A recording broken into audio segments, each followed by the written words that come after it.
के बाद, विवाह के बाद, अगर डॉटर से वो उनको उनको ब्लेसिंग मिलती है, तो एक फोर्थ रिलेशन उनकी डॉटर के साथ होता है। तो मेल्स को वुमन हेल्थ को समझना बहुत इंपॉर्टेंट है, because a male is incomplete without a woman.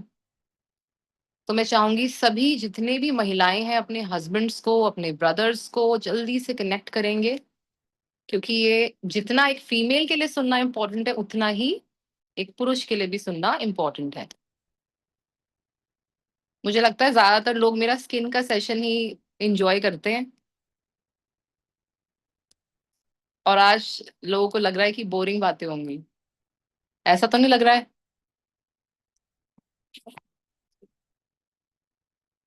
जल्दी से कॉल करेंगे। चलिए, ग्रेट।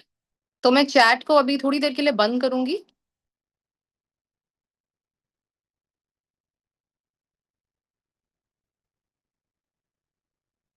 चैट को थोड़ी देर के लिए होस्ट एंड को होस्ट तक ही हम सीमित रखेंगे। Already 200 people are in the meeting, and one more minute and we start.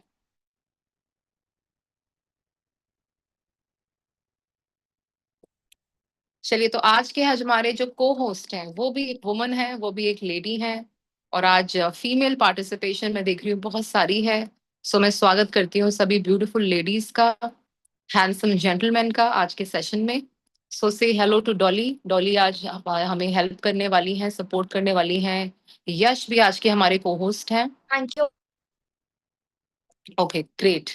सो आज का जो हमारा बहुत ही शानदार टॉपिक है, और भी स्क्रीन पे बस आपको दिखने ही वाला है, और हमारा टॉपिक है वुमेन हेल्थ, महिलाओं का स्वास्थ्य, फीमेल हेल्थ के ऊपर आज हम बात करेंगे। राइट? सो कहा जाता है, there is a saying that a woman takes care of everyone. कहा जाता है a woman takes care of everybody, but nobody takes care of a woman. और else you can say a woman takes care of everyone, but who takes care of a woman. मतलब एक महिला सभी का ध्यान रखती है, लेकिन एक महिला का ध्यान कौन रखता है? अब कुछ लोग बोलेंगे महिला खुद ही रख लेती है। खुद ही रख लेती है ज्यादातर केसेस में। So once again, good morning everybody. And आज हम किसी भी डिसीज पे बात नहीं करेंगे, आज हम बात करेंगे प्रिवेंशन के ऊपर। तो जितनी भी फीमेल्स मुझे आज सुन पा रही हैं, मैं बहुत सारे आज फेसेस देख पा रही हूँ फीमेल्स का, तो मैं उनसे पूछना चाहूंगी कि क्या आप लेडीज, क्या आप ब्यूटीफुल लेडीज ये जानती हैं कि आपकी जो बॉडी है वो रोज आपसे बात करती है? क्या आप जानती हैं ये बॉडी बात करती है?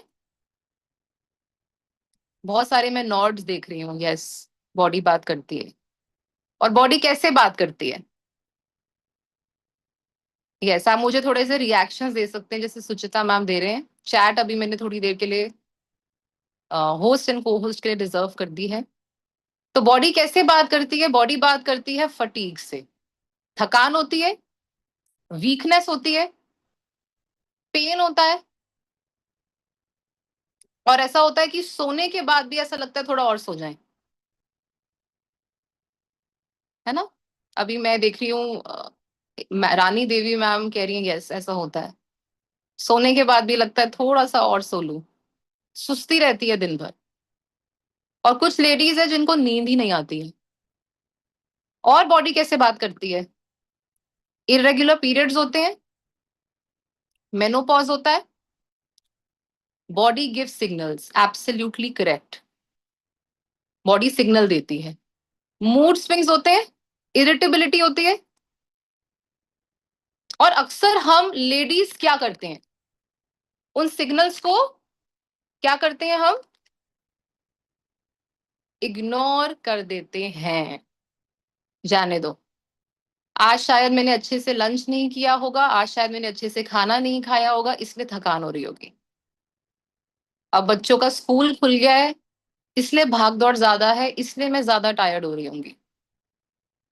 कोई ना कोई एक्सक्यूज हम अपने आप को दे देते हैं और अंडरलाइन कंडीशन को इग्नोर करके खाना बनाना शुरू कर देते हैं, वापस घरों के काम में लग जाते हैं कि कोई नहीं, मैं ठीक हूँ।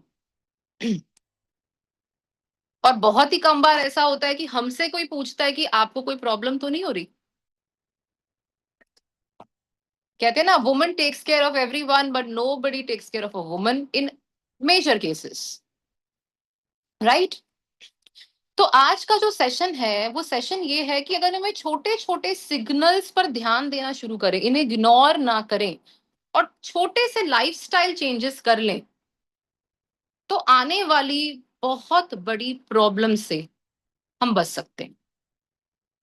तो आज का सेशन बहुत हम लंबा नहीं करेंगे और अंडरस्टैंड करेंगे कि एक वुमन की बॉडी को किस प्रकार के न्यूट्रिशन की भी जरूरत है, कैसे एक वुमन को अपना ध्यान रखना चाहिए, जो जो आज के हमारे टॉपिक्स थे, कैसे अपने कॉन्फिडेंस को मेंटेन करना चाहिए, कैसे अपनी डाइट को पूरा करना चाहिए और कौन सा न्यूट्रिशन किस एज के अंदर लेना ही चाहिए अगर फ्यूचर कॉम्प्लिकेशंस को हमको बचाना है। Take me forward.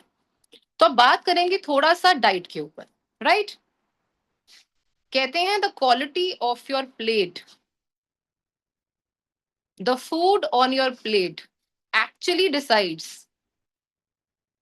Your future. The food on your plate will decide the quality of your life in future. आप कैसी जिंदगी आगे जीने वाले हैं ये किस पे निर्भर करता है, क्या आपकी जो प्लेट है वो कैसी दिख रही है। एंड आई थिंक आपने देखा होगा ज्यादातर केसेस में जो महिलाएं होती हैं वो परिवार में सबसे अंत में खाना खाती हैं। Women tend to eat last in the family. कौन कौन सहमत है इससे? रुपेश मैम कह रही हैं ऐसे ऐसे डबल डबल। एक एक महिला के दिमाग में क्या चलता है, पहले मेरे बच्चे खा लें, ठीक है जी, उसके बाद मेरे पति देव खा लें, फिर मम्मी जी खा लें, पापा जी खा लें, फिर जो बच जाएगा मैं खा लूंगी। अब कितना बचा, कैसे बचा, मैं ये सबकी बात नहीं कर रही, मैं जेनेरिक केसेस में बात कर रही हूँ। आज भी बहुत हाउस होल्ड्स में आप देखेंगे पहले बाकी मेंबर्स खाते हैं फिर एक फीमेल खाती है। उसने ऐसा नहीं कोई उसे कह रहा है, बट उसे लगता है मेरी रिस्पॉन्सिबिलिटी है कि किसी को कम नहीं होना चाहिए, because I am the one who is managing the family. And में वो अपने लिए रखती है और बहुत बार मैंने देखा है जब एंड में थोड़ा बच जाता है तो बहुत बार वो कुछ ऐसा खा लेती है जो उसकी डाइट के लिए ठीक ही नहीं था। बहुत बार मैंने देखा है कि भाई रोटी का नहीं बचा आटा तो ब्रेड ही खा ली। ऐसा भी होता है कि अब मैं अपने लिए क्या मेहनत करूंगी, अब दोबारा मेरी हिम्मत नहीं है कि मैं आटा गूंदूं, या दोबारा मेरी हिम्मत नहीं है मैं ये करूं। होता है कि नहीं होता है? रेस बिल्कुल होता है। तो हमें क्या समझना है, हमें ये समझना है कि इस तरीके से अपनी बॉडी को अगर हम इग्नोर करेंगे तो क्या होगा, बॉडी में डेफिशिएंसीज आएंगी। Take me forward. तो आज हम क्या करेंगे, बैलेंस करेंगे अपनी फैमिली की रिक्वायरमेंट्स को और अपने न्यूट्रिशन को। कैसे हम अपनी फैमिली की रिक्वायरमेंट्स को बैलेंस करते करते, रिस्पॉन्सिबिलिटी निभाते निभाते अपना न्यूट्रिशन की भी पूर्ति करते जाएं, ताकि आगे जाके हमें कोई कॉम्प्लिकेशन नहीं आनी चाहिए। अब इसमें क्या लिखा है, the right food can not only improve your mood. आपने सुना होगा, food is the only medicine you take 3 times a day। सुना आपने ये? Food is the only medicine you take 3 times a day। खाना इकलौती ऐसी मेडिसिन में आती है जो आप दिन में 3 बार लेते हैं। इतना पावर है न्यूट्रिशन के अंदर, इतना पावर है फूड के अंदर। अगर आप एक राइट न्यूट्रिशियस डाइट लेना शुरू करेंगे तो उससे क्या होगा, उससे आपका मूड अच्छा रहेगा। मूड अच्छा रहेगा तो क्या होगा, आपके एनर्जी लेवल्स अच्छे रहेंगे। एनर्जी लेवल्स अच्छे रहेंगे तो क्या होगा, आपके हार्मोन्स बैलेंस रहेंगे। हार्मोन्स बैलेंस रहेंगे तो क्या होगा, आपके बॉडी में सारे ऑर्गन्स राइट फंक्शन करेंगे। उससे क्या होगा, आपकी स्किन अच्छी होगी, आपके हेयर अच्छे होंगे, आपकी स्लीप बेटर होगी, आप एक बड़ी कंट्रीब्यूटर बन पाएंगी सोसाइटी के लिए भी, फैमिली के लिए भी, फाइनेंशियली भी, हर रूप से। क्या मेरी बात समझ पा रहे हैं आप? तो जो राइट फूड इनटेक है वो सबसे ज्यादा जरूरी है अगर हम हर एक चीज को अपनी बॉडी में अच्छा करना चाहते हैं। अच्छा, किस किस को पता है हार्मोन्स क्या होते हैं? सुना बहुत होगा आपने हार्मोन्स के बारे में। हार्मोन्स क्या है? मैं बड़ा इसको सिंपली समझाती हूँ कि hormones are like WhatsApp message. ये व्हाट्सएप मैसेज की तरह है। ब्रेन के पास ना एक व्हाट्सएप मैसेंजर है, और उस व्हाट्सएप मैसेंजर से ब्रेन हर ऑर्गन को मैसेज भेजता है कि तुम्हारा ये काम है, तुम्हारा ये काम है, तुम्हारा ये काम है। मेरी बात समझ पा रहे हैं आप? तो ब्रेन क्या करता है? मैसेज भेजता है हार्मोन के थ्रू कि यूट्रस आपको ऐसा करना है, ओवरीज आपको ऐसे करना है, थायराइड आपको ऐसे ऐसे आपको बिहेव करना है। और जब एक वुमन की बॉडी में हार्मोन इम्बैलेंस हो जाता है तो आप सोच के देखो क्या हो सकता है। कि हार्मोन्स का काम क्या है? ऑर्गन्स को राइट कम्युनिकेशन देना कि आपने ऐसे फंक्शन करना है। और जब हार्मोन्स इम्बैलेंस होंगे तो क्या होगा? ओवरीज गलत काम करेंगी, थायराइड का प्रॉब्लम आएगा, पीसीओएस आएगा, पीरियड्स इरेगुलर होंगे, मेनोपॉज सिम्टम्स जल्दी आ जाएंगे, मेनोपॉज बहुत परेशानी देगा, एंड अंडरलाइन बहुत सारी कंडीशंस हमें होनी शुरू हो जाएंगी। तो अगर हम अच्छा न्यूट्रिशन राइट टाइम पे, जिस एज पे हमें जो लेना चाहिए लेना शुरू करेंगे, तो हमारे हार्मोन्स बैलेंस रहेंगे। और हार्मोन्स बैलेंस रहेंगे तो हमेशा आपका मूड अच्छा रहेगा, आपकी स्लीप पूरी होगी। क्योंकि हमें समझना पड़ेगा कि हमारी बॉडी को न्यूट्रिशन की जरूरत क्यों है एज अ वुमन। जब तक हमारा ये जो वाई है क्लियर नहीं होगा, तब तक हम इसका बहुत बड़ा बेनिफिट नहीं उठा सकते, और शायद हम अपने न्यूट्रिशन को लेके केयरलेस भी रहते हैं कि कोई बात नहीं, अगली बार खा लूंगी या अगली बार ले लूंगी। राइट, चलिए टेक मी फॉरवर्ड। अब ये एक बहुत ही इंपॉर्टेंट स्लाइड है। अक्सर कहा जाता है कि जो फीमेल्स होती हैं they need fewer calories than men. जो फीमेल्स हैं, ऐसा कहा जाता है कि फीमेल बॉडी को कम कैलोरी चाहिए मेन के कंपैरिजन में, जो कि राइट है, ये कोई मिथ नहीं है, ये राइट है। But that doesn't mean females need less nutrition than men. In reality, females को ज्यादा विटामिन एंड मिनरल्स की जरूरत है as compare to male counter part.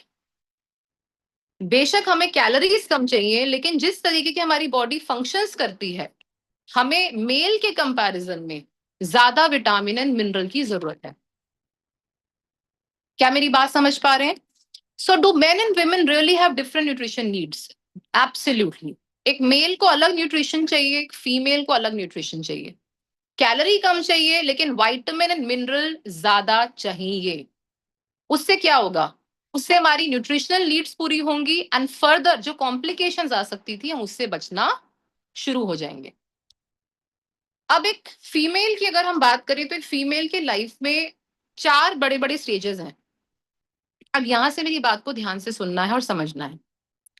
एक फीमेल की बॉडी सबसे पहले किस स्टेज में आती है? प्यूबर्टी में आती है, जो कि मेल की बॉडी भी आती है। बट जैसे ही हम प्यूबर्टी को हिट करते हैं तो क्या शुरू होते हैं? पीरियड स्टार्ट होते हैं, साइकिल स्टार्ट होती है, मेंस्ट्रुएशन साइकिल स्टार्ट होती है, जहां पे वुमन की बॉडी टोटली चेंज होना स्टार्ट होना शुरू हो जाती है। प्यूबर्टी के बाद कौन सा साइकिल आता है? प्यूबर्टी के बाद प्रेगनेंसी का साइकिल आता है। प्रेगनेंसी के बाद कौन सा साइकिल आता है? ब्रेस्ट फीडिंग का साइकिल आता है। ब्रेस्ट फीडिंग के बाद कौन सा साइकिल आता है? मेनोपॉज का साइकिल आता है। तो सोच के देखिए, every decade a woman's body is constantly changing. एक फीमेल की बॉडी के जो हार्मोन्स हैं वो कॉन्स्टेंटली चेंज हो रहे हैं। हर डेकेड उसकी बॉडी चेंज हो रही है, इवॉल्व हो रही है, ट्रांसफॉर्म हो रही है, और चार बड़े बड़े स्टेजेस के अंदर उसे गुजरना पड़ता है। और इन्हीं स्टेजेस में एक महिला बड़ी भी होती है, स्कूल भी जाती है, कॉलेज भी जाती है, पढ़ाई भी पूरी करती है, घर का काम भी करती है, जॉब भी करती है, बिजनेस भी करती है, वेस्टीज भी करती है, मैरिज भी करती है, बच्चे भी करती है, परिवार की सारी जिम्मेदारी भी संभालती है, सोसाइटी भी देखती है, मेनोपॉज तक भी पहुंचती है। तालियां होनी चाहिए वुमन बॉडी के लिए। 4 big stages of a woman life. तो अब सोचिए इतने सारे चेंजेस के अंदर फिर भी वो हंसती हुई इन सब कुछ चीजों को पार करती है। क्या उसे न्यूट्रिशन की जरूरत होगी या नहीं होगी? उसे बहुत सारे न्यूट्रिशन की जरूरत होगी। और अगर वो अपने न्यूट्रिशन को इग्नोर करती रहेगी तो उसके कॉम्प्लिकेशंस बढ़ते जाएंगे। आज की डेट में आप देखते हो प्रेगनेंसी में भी आयरन डेफिशिएंसी कितना बड़ा रोल प्ले करती है फीटल डेवलपमेंट के ऊपर। आज कितने सारे चैलेंजेस है कंसीव करने में भी जो शायद पहले उतना नहीं था। आज क्यों है? बिकॉज लाइफस्टाइल ऐसा हो चुका है। आज वो न्यूट्रिशनल नीड्स हमारी पूरी नहीं हो रही हैं क्योंकि हमारी डाइट उतनी अच्छी नहीं है, उतनी एक्सरसाइज हम लोग नहीं कर रहे हैं, प्रॉपर स्लीप हम लोग नहीं कर रहे हैं, एक अच्छी कम्युनिटी हमारी लाइफ में नहीं है। तो आप सोच के देखिए एक वेलनेस कोच जब अपनी कम्युनिटी से किसी भी फीमेल को अटैच करता होगा तो वो उसके लिए एक बहुत बड़ी ब्लेसिंग है, वरदान है। क्योंकि यहाँ उसको समझ आता है कि किस स्टेज के हिसाब से मुझे कौन सा न्यूट्रिशन खाना है। तो आज मैं आपको बताऊंगी right starting from 20s till 60s her decade में एक वुमन को कौन सा न्यूट्रिशन लेना चाहिए जो उसका आने वाला डेकेड आसान कर दे या उसकी बॉडी को आने वाली कॉम्प्लिकेशन के लिए प्रिपेयर कर दे। सो आर यू विद मी? समझ पा रहे हैं यहां तक? अब बात करते हैं की न्यूट्रिएंट्स के ऊपर, की न्यूट्रिशन के बारे में। अब एक लाइन है उसको ध्यान से समझेंगे। If hormones are fuel, if hormones are engine of a woman's body, अगर एक हार्मोन महिला की बॉडी का इंजन माना जाता है तो न्यूट्रिएंट्स उसका फ्यूल माना जाता है। If hormones are the engine of a woman's body, nutrients are the fuel of a woman's body. Nutrition क्या है? उस इंजन का फ्यूल है। अगर न्यूट्रिशन नहीं लेगी वो अपने स्टेज के अकॉर्डिंग तो वो इंजन ढंग से काम नहीं करेगा, और वो इंजन ढंग से काम नहीं करेगा तो क्या होगा? वो इंजन बैठ जाएगा, और बैठ जाएगा तो क्या होगा? फ्यूचर कॉम्प्लिकेशंस खड़ी हो जाएंगी। तो ये की न्यूट्रिशंस है, न्यूट्रिएंट्स हैं जो एक फीमेल को लेने ही चाहिए हमेशा। कब कौन से लेने हैं वो मैं आपको गाइड करूँ। इसका आप स्क्रीनशॉट भी ले सकते हैं। सबसे पहले calcium, folic acid and folate. Folic acid synthetic form है, फोलेट नेचुरल फॉर्म है B9 का, और फॉलिक एसिड क्या हो जाता है? मैन मेड फॉर्म हो जाता है। Iron prevents anaemia, magnesium, vitamin D, vitamin C, omega 3 fatty acids and vitamin B12। ये 8 ऐसे की न्यूट्रिएंट्स हैं जो एक फीमेल बॉडी को हर अलग अलग स्टेज पे जरूरत है। Next slide. अब सबसे पहले हम बात करेंगे द इन्वेस्टमेंट स्टेज। 20s कौन सा स्टेज हो गया? इन्वेस्टमेंट स्टेज हो गया, जहां अपनी बॉडी में आप अभी से इन्वेस्टमेंट करना शुरू करेंगे तो अपने 40s में आप बहुत अच्छा जीवन जिएंगे। 20s ध्यान से जाएंगे, 30s ध्यान से जाएंगे, तो 40s में आप अपने 20 वाले सेल्फ को थैंक यू बोलोगे कि थैंक यू तूने वो न्यूट्रिशन पूरा किया। अब जब भी आप किसी को काउंसिल कर रहे हैं उनके टारगेटेड न्यूट्रिशन के अकॉर्डिंग जो उनको सिम्टम्स हैं वो न्यूट्रिशन तो आपने देना ही है। अगर आप वेट मैनेजमेंट करवा रहे हैं तो आप वेस्लिम शेक, ये सारा जो रेंज है वो तो देंगे ही देंगे। अगर उन्हें अदर कोई सिम्टम्स आ चुके हैं उस हिसाब से आप उनको न्यूट्रिशन देंगे ही देंगे। मैं अभी कुछ मैंडेट न्यूट्रिशन की बात करूंगी, सिम्टम वाइज नहीं, जो वैसे ही खाना चाहिए चाहे आपको कोई सिम्टम आ रहा हो या ना आ रहा हो। क्योंकि हो सकता है वो आपकी डाइट से पूरा ना हो पा रहा हो सकता है ऑल 3 टाइम्स हम बहुत न्यूट्रिशियस डाइट ना खा पा रहे हो, बहुत सारे इरेगुलर मील का पैटर्न होता है, बहुत ज्यादा भागदौड़ होती है, बहुत बार हम उस चीज को पूरा नहीं कर पाते, और इतनी नॉलेज भी नहीं होती कि कौन सी चीज खानी ही खानी है, और क्या वो उतनी मात्रा में हम ले पाते हैं, ये एक अलग सवाल है। तो 20s एंड 30s में हमें कौन से न्यूट्रिशन की जरूरत है? सबसे पहले कैल्शियम। कैल्शियम क्या करेगा? बोन्स को बिल्ड करेगा। Important for bone health, proper functioning of the cardiovascular, muscular and nervous system, and इससे ऑस्टियोपोरोसिस के चांसेस भी हमारे फ्यूचर में रिड्यूस होते जाएंगे। बाकी लीफी ग्रीन्स, वेजीज, ये सब तो हमें अदर टाइम अपनी डाइट के अंदर, सोयाबीन, ये सब तो लेना ही है। सो फर्स्ट सप्लीमेंट मैं कौन सा सजेस्ट करूंगी जो मैंडेट है, कैल्शियम। नंबर 2, फॉलिक एसिड और folate. Very very important supplement for girls who are in their 20s and 30s। जो भी लेडीज अपने प्रेगनेंसी को प्लान करती हैं, ऑब्वियसली डॉक्टर आपको गाइड करेंगे प्रेगनेंसी के दौरान आपको कितने आयरन की जरूरत है। But if you are prepping up your body, अगर आप प्रेगनेंसी को प्लान कर रहे हैं, प्लीज पहले से ही आयरन का कंजम्पशन शुरू कीजिए। Folate and folic acid, iron and folic का कंजम्पशन आप स्टार्ट कीजिए। क्यों? जो फॉलिक एसिड होता है, इसमें मैंने मेंशन भी किया हुआ है, it is responsible for new RBC formation. नए जो रेड ब्लड सेल्स होते हैं उसकी फॉर्मेशन के लिए ये बहुत ही इंपॉर्टेंट विटामिन B9 है। साथ में प्रेगनेंसी के अंदर जो फीटल डेवलपमेंट का इनिशियल स्टेज है, उसमें मोस्ट इंपॉर्टेंटली फॉलिक एसिड देना ही देना होता है। आपका प्रेगनेंसी का फेज है, डॉक्टर आपको गाइड करेंगे आपको कितनी मात्रा में चाहिए, आपके एज के अकॉर्डिंग, आपके प्रेगनेंसी स्टेटस के according. But if you are planning, अगर आप प्लान कर रहे हैं, अपनी बॉडी को प्रिपेयर कर रहे हैं, तो आपने जरूर आयरन फॉलिक का कंजम्पशन करना है। कैल्शियम, फॉलिक एसिड, आयरन, जो अनीमिया आपका प्रिवेंट करता है। तो 20s एंड 30s क्या हो गया? हमारा इन्वेस्टमेंट स्टेज हो गया। अदर जो न्यूट्रिशन आप ले रहे हैं, जो आपके हेल्थ कोच ने आपको गाइड करा हुआ है अपने सिम्टम के अकॉर्डिंग, वो आपने लेना ही लेना है। But these 3 are most important. Take me forward.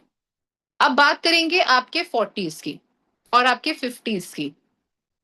कहते हैं when you are in your 40 and when you are in your 50s, first resolve should not be treatment, it should always be maintenance. 40s and 50s में आपको focus करना चाहिए body को maintain कैसे करे, rather than treating the body, rather than any kind of treatment. तो 40s में कौन सा न्यूट्रिशन हमने लेना ही लेना है? विटामिन C, वेरी इंपॉर्टेंट, क्योंकि जब आप 40s एंड 50s में आते हैं, इम्यूनिटी ड्रॉप हो जाती है, हार्मोन्स रिड्यूस हो जाते हैं, बोन डेंसिटी डिक्रीज हो जाती है, चांसेस ऑफ ऑस्टियोपोरोसिस बढ़ जाता है। तो सबसे पहले क्या लेना है? विटामिन C लेना है, ताकि इम्यून सिस्टम हमारा बरकरार रहे एंड हार्मोन्स हमारे अच्छे से फंक्शन कर सके। विटामिन D ऑब्वियसली अपने बोन्स के लिए हमने लेना है। ओमेगा 3 फैटी एसिड अपने कोलेस्ट्रॉल एंड ट्राइग्लिसराइड प्रोफाइल को मेंटेन करने के लिए, अपनी हार्ट हेल्थ के लिए हमें कंज्यूम करना ही करना है। विद दिस आपके प्रोटीन की requirement, all of these things are going parallel. लेकिन इस 3 न्यूट्रिशन को हमने बिल्कुल भी इग्नोर नहीं करना है जब अपने 40s एंड 50s के अंदर आते हैं। Take me forward. 60s। अब जैसी 60s आप हिट करते हैं, तो क्या होता है? मसल मसल मास रिड्यूस हो जाता है, राइट? तो सबसे पहले हमें क्या समझना है? प्रोटीन को बिल्कुल भी स्किप नहीं करना है इस एज में। पहले भी नहीं करना है, लेकिन इस एज में तो मैंडेट है, ये करना ही नहीं है। Because when we enter our 60s, तो हमारा डाइजेशन भी स्लो हो जाता है। तो फाइबर इनटेक हमने मेंटेन करना है। विटामिन B12, नर्व की जो प्रॉब्लम्स होती हैं, नर्व रिलेटेड जो इश्यूज होते हैं, बहुत बार जब हम किसी से मुलाकात होती है, काउंसलिंग होती है, लोग बताते हैं कि झंझनाहट होती है, टिंगलिंग सेंसेशन होती है, बर्निंग सेंसेशन होती है, नंबनेस हो जाती है, बैलेंस प्रॉब्लम हो जाता है, बैलेंस लूज कर देते हैं। ये सब सिम्टम्स हैं। किस चीज के सिम्टम्स हैं? Vitamin B12। ज्यादातर केसेस में B12 की डेफिशिएंसी से भी ये चीजें होती हैं। नर्व्स क्या होती हैं? ये टॉपिक बहुत इंपॉर्टेंट है, क्योंकि आज ये सिम्टम बहुत कॉमन हो चुके हैं। अक्सर डायबिटीज के अंदर विटामिन B12 बहुत रिड्यूस हो जाता है जब हम डायबिटीज की मेडिसिन ले रहे होते हैं, तो और अक्सर उन लोगों को ऐसे सिम्टम्स भी आते हैं। Nerve are basically like electrical wires, जो ब्रेन से बॉडी तक सिग्नल भेज रहा है, और बॉडी से जो ब्रेन तक सिग्नल जा रहा है, वो कौन कर रहा है? वो नर्व कर रही है। नर्व आपको सब कुछ बता रही है। विटामिन B12 क्या करती है? विटामिन B12 नर्व की जो कवरिंग होती है उसको हेल्दी बनाती है, जिसे माइलिन शीथ भी कहते हैं। अगर B12 की कमी हो जाती है तो जो नर्व की कवरिंग है माइलिन शीथ, वो ज्यादा वियर एंड टियर होना शुरू हो जाती है। Very important nutrition vitamin B12। तो इस एज के अंदर, और वैसे भी अगर ऐसे कुछ सिम्टम्स हम फेस करते हैं, तो B12 हमारे पास इतना जबरदस्त स्प्रे है, सबलिंगुअल स्प्रे, इतनी शानदार टेक्नोलॉजी है वो, जो मार्केट में आपको कहीं मिलेगी भी नहीं। ज्यादातर डायरेक्ट सेलिंग ऑर्गेनाइजेशंस के पास ये है ही नहीं, ज्यादातर के किसी के पास भी नहीं है, because we have the patent. और वो सबलिंगुअल रूट से आपके बॉडी में जाती है विद 98% एफिकेसी रेट। क्योंकि जो सबलिंगुअल रूट से डायरेक्टली आपके ब्लड स्ट्रीम में जा रहा है, उसका एब्जॉर्प्शन ज्यादा होता है as compare to oral cavity. तो वन शॉट से आपको उतना एमसीजी मिल जाता है जो आपकी डेली रिक्वायरमेंट को पूरा करना शुरू कर देता है। तो we should always get tested. हमें पता होना चाहिए हमारे विटामिन B12 लेवल्स क्या है, हमारे विटामिन D लेवल्स क्या है, ताकि ऐसी कॉम्प्लिकेशन से हम बच सकें। Then comes magnesium. Magnesium, CMD. CMD लीजिए, अगर आप सीएमडी की 40 ड्रॉप्स ले रहे हैं तो ऑलमोस्ट आपका 30 से 40% मैग्नीशियम की रिक्वायरमेंट पूरी हो जाती है। बाकी अब बहुत जल्दी फूड सप्लीमेंट भी लॉन्च होने वाला है मैग्नीशियम का, तब तक आप उसको बाकी की जो रिक्वायरमेंट है अपनी डाइट से पूरी कर सकते हैं।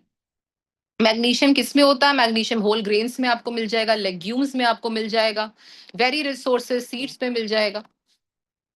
एंड सीएमडी क्या, आप अपनी ड्रॉप्स फुलफिल कीजिए, पूरी कीजिए, उससे 30-40% आप हिट कर सकते हैं अपनी magnesium requirement. Take me forward. चलिए अब थोड़ा सा हम बात करेंगे। बहुत बार बिकॉज लोग पूछते हैं, मैसेज करते हैं कि पीसीओएस कंडीशन में, हार्मोन इम्बैलेंस कंडीशन में, पीसीओडी में, अनेमिया में, यूटीआई में, थायराइड में क्या सप्लीमेंट खाने चाहिए, क्या न्यूट्रिशन लिया जाए। तो आज मैं कुछ कॉम्बिनेशंस आपको बताऊंगी जिन्हें आप नोट डाउन कर सकते हैं, और बहुत सारे लोगों की आप इसमें सहयोग कर सकते हैं, उन्हें राइट न्यूट्रिशन दे सकते हैं। जो उनकी मेडिसिन चल रही हैं उसके गैप में अगर वो अपना न्यूट्रिशन भी लेना स्टार्ट करते हैं तो स्पीडी रिकवरी उनको दिखेगी।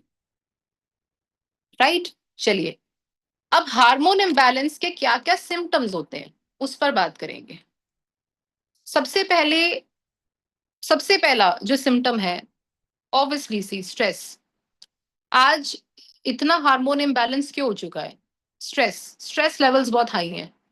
And again bad eating, bad eating के बाद लैक ऑफ एक्सरसाइज, गंदा भी खा रहे हैं और बैठे भी हुए हैं। सिडेंट्री लाइफस्टाइल बहुत ज्यादा है, लैपटॉप जॉब्स बढ़ चुकी हैं, वर्क फ्रॉम होम आपको पता ही है कोविड के बाद, तो बिल्कुल भी बॉडी की मूवमेंट नहीं हो रही है। और ज्यादातर केसेस में आप ये भी देखेंगे, इनएक्टिविटी तो है ही, स्ट्रेस लेवल्स भी बहुत हाई हैं, क्वालिटी ऑफ स्लीप भी नहीं है, एंड कहीं ना कहीं बहुत ज्यादा रिलेशनशिप इश्यूज, कहीं ना कहीं फैमिली के साथ कुछ प्रॉब्लम्स। आजकल लोग बहुत ज्यादा ओवर थिंक भी करते हैं, कॉन्स्टेंटली कहते हैं 60,000 थॉट्स हमारे दिमाग में आते हैं जाते हैं पूरे दिन के अंदर। एंड सबसे पहला जो थॉट हमारे माइंड में बार बार हमको परेशान करता है वो है रिलेशनशिप, चाहे मदर डॉटर का रिलेशनशिप हो, हस्बैंड वाइफ का रिलेशनशिप हो, राइट, बॉयफ्रेंड गर्लफ्रेंड का रिलेशनशिप हो, एनी काइंड ऑफ रिलेशनशिप, सबसे ज्यादा हम एक रिलेशनशिप के बारे में सोचते रहते हैं। तो कहीं ना कहीं ओवर थिंकिंग से भी हमारे स्ट्रेस लेवल्स, हमारा कॉर्टिसोल इंक्रीज होता है। सेकेंड, बहुत ज्यादा फेस पे एक्ने आ रहा हो। अगर बहुत ज्यादा एक्ने आ रहा है इसका मतलब भी हो सकता है हार्मोन इम्बैलेंस्ड है। बट टाइप ऑफ एक्ने से हम और बेटर डिटरमाइन कर सकते हैं कि किस तरीके का हार्मोन इम्बैलेंस है। Is it due to bad skin care या बॉडी में कुछ खराबी है? रियकर हो रहा है ज्यादातर केसेस में, अगर जॉ लाइन पे हमें एक्ने आ रहा है बहुत ज्यादा, तो वो ज्यादातर केसेस में हार्मोन इम्बैलेंस के थ्रू आता है। थिनिंग ऑफ हेयर, हेयर एकदम पतले हो रहे हैं, क्वालिटी ऑफ हेयर खराब हो रही है, कॉन्स्टिपेशन बहुत रहती है, एंड डीपनिंग ऑफ वॉइस। कई बार आप देखते हैं कि आवाज बहुत हस्की हो जाती है, हस्की वॉइस हो जाती है, आवाज भारी, भारीपन आ जाता है आवाज में। Breast tenderness, breast tenderness meaning सोर ब्रेस्ट, ब्रेस्ट में थोड़ा बहुत पेन हमको फील हो रहा है, सडनली वेट गेन हो रहा है, बहुत ज्यादा वेट एक्सेस में हमारा गेन होना शुरू हो रहा है, इरेग्युलर पीरियड्स आ रहे हैं, सो नहीं पा रहे हैं, डिफिकल्ट है स्लीपिंग, एक्सेस फेशियल हेयर, अगर फेस पे हमारे बाल आने शुरू हो जाए तो ये भी एक सिम्टम है हार्मोन इम्बैलेंस का, depression, headaches, changes in blood pressure, vaginal discharge and dryness. So in cases के अंदर क्या न्यूट्रिशन हमको लेना चाहिए? सबसे पहले हमें ओमेगा 3 लेना चाहिए, चाहे हम फ्लैक्स ले, क्रिल ले। फ्लैक्स हमें कई बार बेटर रिजल्ट दे देता है अगर इरेग्युलर पीरियड्स हैं तो। बाकी krill is a wonderful supplement for skin, your hair, your brain activity and even your joints. अब यहाँ पे कैसा कॉम्बिनेशन बनाना है, krill ज्यादा बेटर रहेगा या फ्लैक्स ज्यादा बेटर रहेगा, वो आपके कोच आपको बेटर गाइड करेंगे। पीरियड्स रिलेटेड समस्या है तो flax will always give you a better result. Joints की समस्या है, krill will give you a better result. Sugar की समस्या है, krill ज्यादा बेटर रिजल्ट देगा, उस केस में हमने फ्लैक्स रेकमेंड भी कर सकते हैं, बट krill और अच्छा हमें रिजल्ट दे सकता है। नोनी गैनोडर्मा सेल क्लीनिंग करेगा। शतावरी रानी है ये तो हर्ब्स की, फीमेल के लिए सबसे बेस्ट सप्लीमेंट है। Combiotics and spirulina, I recommend Combiotics because Combiotics में 102 mcg मैग्नीशियम भी होता है, बहुत कम है लेकिन very good supplement. B family के काफी वाइटामिन उसमें कवर होते हैं। Curcumin plus and vitamin D spray. इसके अलावा अदर देन कोई उनको वैसे कोई सिम्टम है, पेट साफ नहीं हो रहा है, उस केस में हम साथ में टॉक्सक्लीन भी उनको दे सकते हैं, सीएमडी भी उनको दे सकते हैं। Take me forward, anaemia. अब अनेमिया के सबसे ज्यादातर सिम्टम्स क्या होते हैं? चक्कर आना, हेडेक, नींद पूरी ना होना, नींद पूरी नहीं, आई एम सॉरी, इंसोम्निया, नींद ही ना आना, shortness of breath. Because haemoglobin क्या करता है, low haemoglobin means the person is anaemic. Low HB जब हमारे शरीर में हो जाएगा तो हेमोग्लोबिन का काम क्या है? एचबी क्या करता है? ऑक्सीजन कैरियर है, हमारे सारे बॉडी को ऑक्सीजन पहुंचाता है। अगर एचबी लेवल्स कम हो जाएंगे तो ऑक्सीजन लेवल्स ड्रॉप होंगे, ऑक्सीजन लेवल्स ड्रॉप होंगे तो क्या होगा? वीकनेस आएगी, चक्कर आएंगे, फटीग, डिजीनेस, कंफ्यूजन रहना, डिफिकल्ट कॉन्सेंट्रेशन, स्किन पेल हो जाएगी। अगर ऐसे सिम्टम आप फेस करते हैं, प्लीज अपनी सीबीसी कंप्लीट ब्लड काउंट का टेस्ट जरूर कराएं। Please get your cell tested. Iron folic लेना है, विटामिन सी। विटामिन सी क्यों लेना है? विटामिन सी लेने से आयरन की जो एब्जॉर्प्शन है वो बढ़ जाती है। B12 का स्प्रे, सीएमडी, एब्जॉर्प्शन इंक्रीज करता है। Take me forward, PCOS.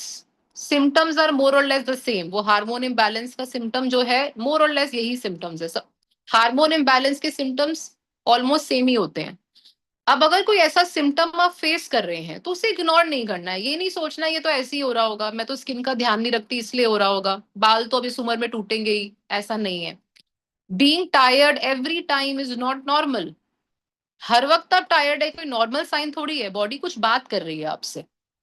कौन सा सप्लीमेंट खाना है आपके सामने है, ये ऑलरेडी मैं आपके साथ शेयर कर चुकी हूँ। Take me forward, thyroid.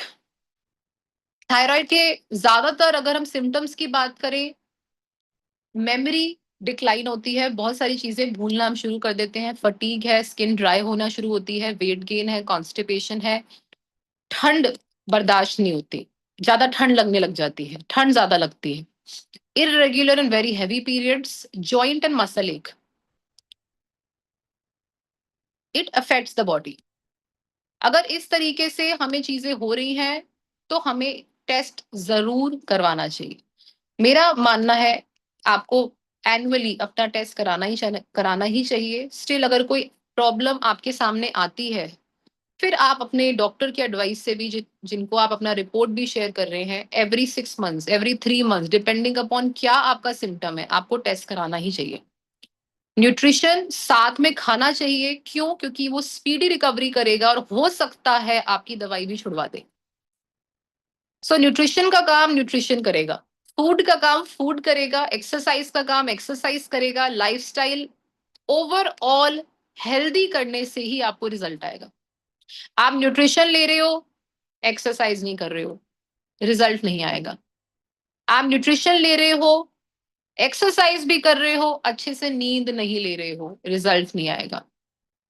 आप न्यूट्रिशन ले रहे हो, एक्सरसाइज कर रहे हो, अच्छे से नींद भी ले रहे हो, लेकिन बाकी दोनों टाइम जो आप मील्स खा रहे हो वो अच्छी मील्स नहीं है, टाइम पे नहीं खा रहे हो, कुछ भी खा लेते हो, थोड़ा सा खा लेते हो, रिजल्ट नहीं आएगा।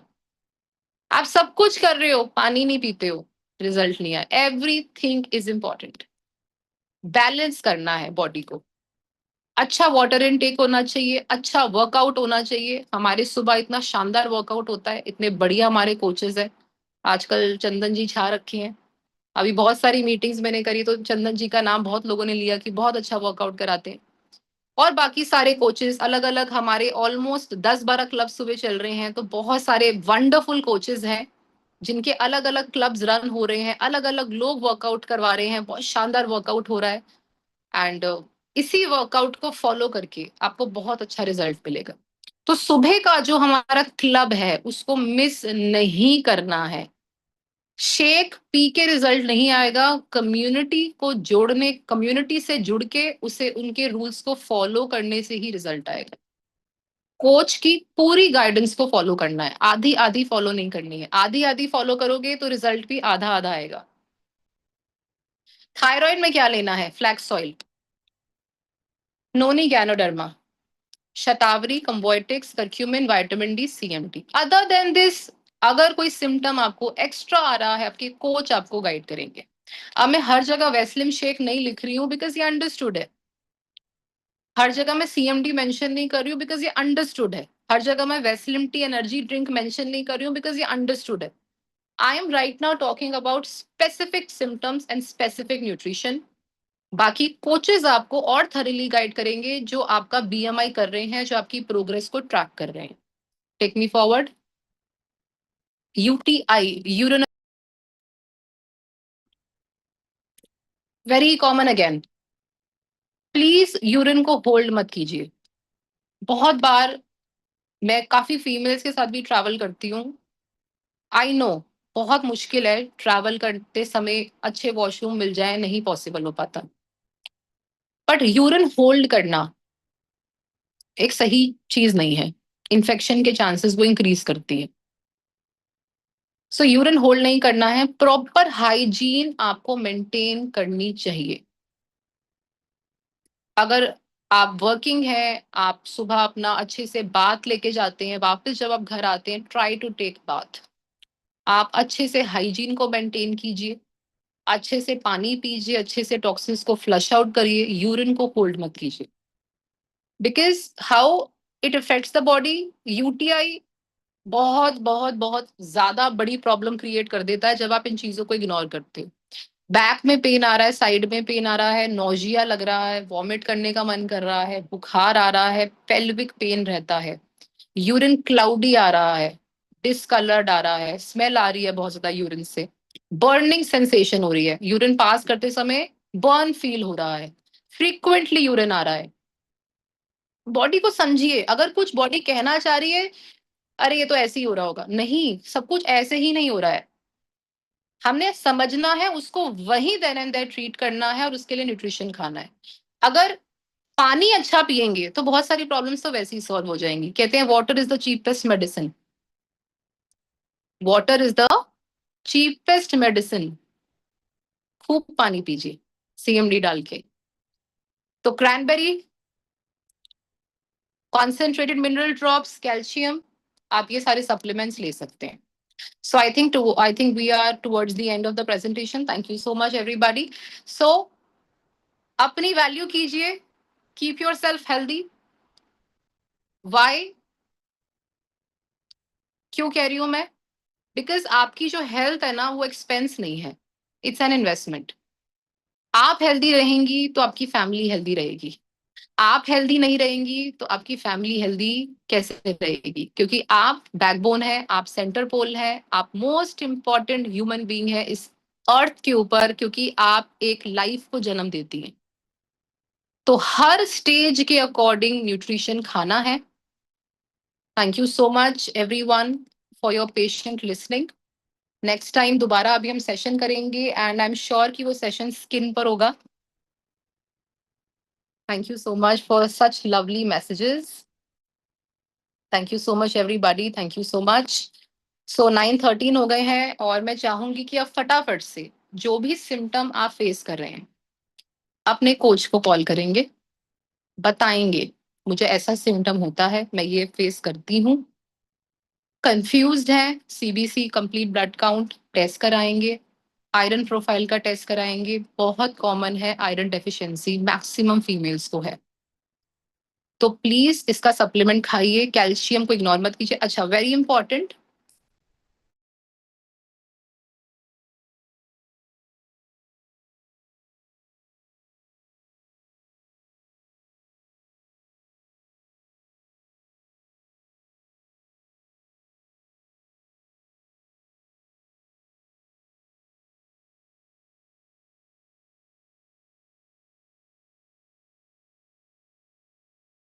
स्टमक लेना. एम्प्टी स्टमक का मतलब ये भी नहीं है कि सुबह सुबह ले ले खाली पेट.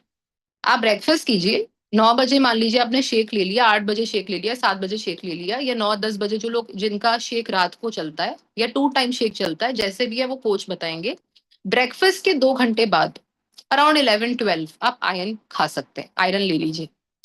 लंच के बाद कैल्शियम ले लीजिए. मैं डिनर भी अवॉइड करूंगी. लंच के बाद आप कैल्शियम ले लीजिए. 11-12 बजे के आसपास आप आयरन का कैप्सूल खा लीजिए. वेस्लिन कैप्सूल लेते हैं तो वो तो 40 मिनट्स पहले आपको मील के लेना है, उसके साथ हम आयरन नहीं लेंगे, आयरन को हम अलग से लेंगे. वैसे भी जैसे ही आप कुछ भी खाना खाते हो 2 घंटे बाद हमारा वैसे भी पेट खाली हो जाता है. It is as good as empty stomach, every 2 hours पेट खाली हो जाता है. तो हमने 11-12 के आसपास अपने आयरन को कंज्यूम करना है. लंच के बाद कैल्शियम को कंज्यूम करना है. बाकी सप्लीमेंट कैसे चलेंगे वो आपके कोचेस आपको गाइड करेंगे, क्योंकि न्यूट्रिशन जो होता है वो एज सिंपल एज फूड है, वो आप कभी भी ले सकते हैं, बट आयरन कैल्शियम में 2-2.5 घंटे का अंतर होना चाहिए. एंड क्योंकि हैवी सप्लीमेंट है तो कोशिश करेंगे कि हम एम्प्टी स्टमक लें. पानी बहुत ज्यादा पीना है, पानी पीना है. So thank you so much everybody. Thank you Pavan ji, thank you. Thank you, Sangeeta ma'am. Thank you, Seerat ma'am. Thank you, everyone. Sudha ma'am, Baljinder ma'am, Prabjot ma'am. So many ma'ams are there. बहुत अच्छा लगा आज अपने session. Aman ma'am, thank you. आपने Rupesh ma'am, thank you everybody. आपने session join किया, बहुत अच्छा लगा. आप जल्दी से अगले सेशन की तैयारी करते हैं और आपके साथ मिलेंगे अब SF9 के लिए, बिकॉज इसके बिना तो ये तो मेरे पास ही रहता है. तो इसके अभी मैंने सेशन से पहले हमारा मिस्ट यूज किया था. You can see the glow on my face. तो मैं स्किन केयर के बिना तो रह ही नहीं सकती. तो अगला session, thank you Anju ma'am, अगला सेशन हम करेंगे स्किन केयर के ऊपर, बिकॉज एक बहुत ही शानदार मॉनसून ऑफर चल रहा है हमारे स्किन केयर पे. और वो क्या ऑफर है वो नेक्स्ट टाइम मैं आपको बताऊंगी. सो thank you so much and have a great night. Thank you.